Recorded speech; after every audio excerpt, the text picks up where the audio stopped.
Member for Saanich North and Islands. Thank you, Mr. Speaker. This BC NDP government knew of the fierce opposition to the Coastal GasLink pipeline. The blockades caused by this pipeline have shut down highways, ferries, railroads, and this legislature. It was no surprise. The Premier's Chief of Staff acknowledged it and told me personally that this shutdown or this situation would be resolved. Wet'suwet'en and Gitxsan people are being violently arrested by fully armed RCMP. 2 journalists arrested last week sat in jail all weekend. So much for the freedom of the press. 2 members of this House, from Stikeen and Oak Bay Gordon Head, were previously on the payroll, the provincial payroll, paid to sort this out. They failed. When they got elected here, what was the reward of that failure? They became ministers. Our Minister of Public Safety has consistently hidden behind the court injunctions and police enforcement. The court's message has been clear this summer. Get them out from the middle of these political conflicts. My question, Mr. Speaker, is to the Minister of Public Safety, the Solicitor General, the Deputy Premier. His government knew the conflict was brewing in the Wet'suwet'en when they approved LNG Canada. Their Chief of Staff stated it would be taken care of. When will his government take responsibility for the policy decisions that have led us to this armed conflict on the Coastal GasLink project? Minister of Indigenous Relations and Reconciliation. Thank you very much, Mr. Speaker, and I'd also like to thank the member for Saanich North and the Islands. It's true, this has been a very difficult conflict, and it's true as well that there has been tension and division within the Wet'suwet'en Nation. Our government is committed to sorting this out, in the words of the member, through negotiations with the federal government and the Wet'suwet'en Nation. We've been struggling to do so in the face of disunity. There has been, it's no secret, conflict between the elected and the hereditary system, but we continue to do this historic work. For the first time in history, Mr. Speaker, we are trying to figure out on the land what Aboriginal title means in negotiation. In other cases, the courts have told us what it means in the Chilcotin case.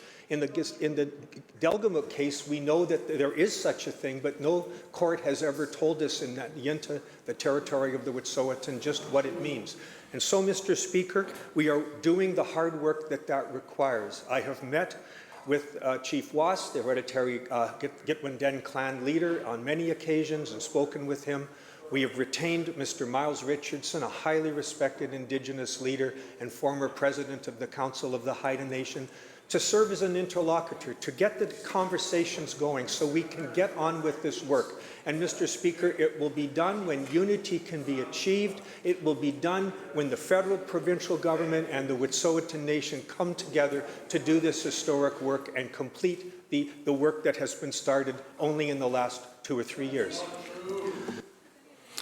Member for Saanich North and Islands supplemental. If this is sorting it out, Mr. Speaker, then we are a long way away from the reconciliation that this government has promised Indigenous nations.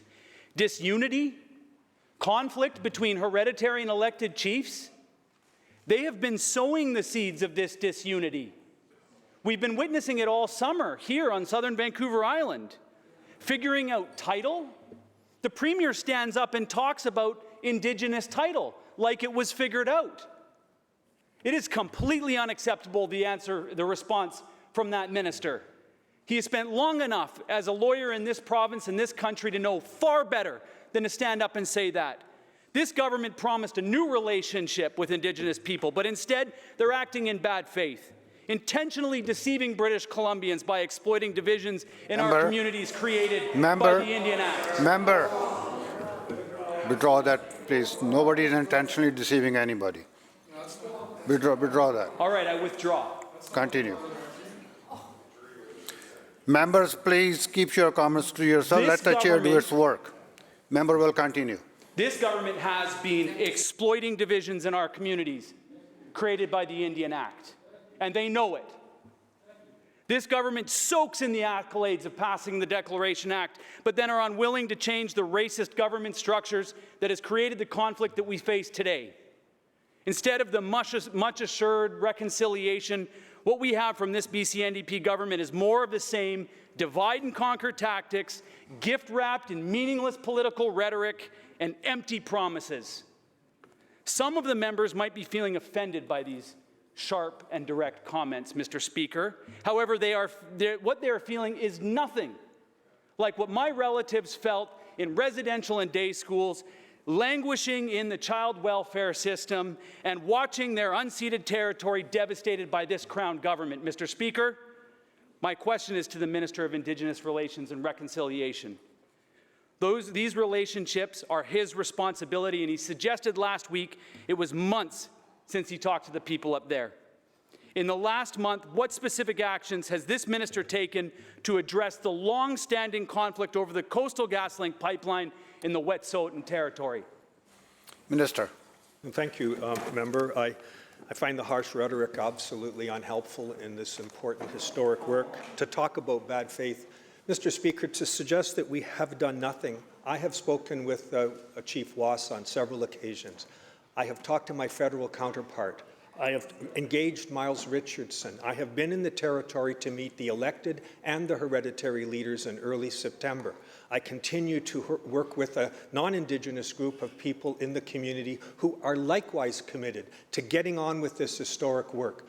We have provided $7.22 million to get the unity work done, which the Wet'suwet'en Nation itself acknowledges is critically required. We have provided $1.23 million to create a seat of government for the hereditary nation, the Wet'suwet'en Nation at Lake Kathleen School near Smithers.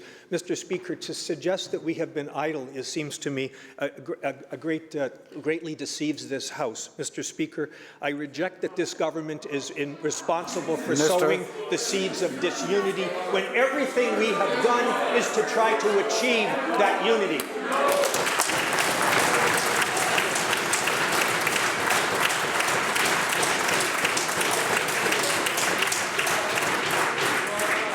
Minister, please withdraw that.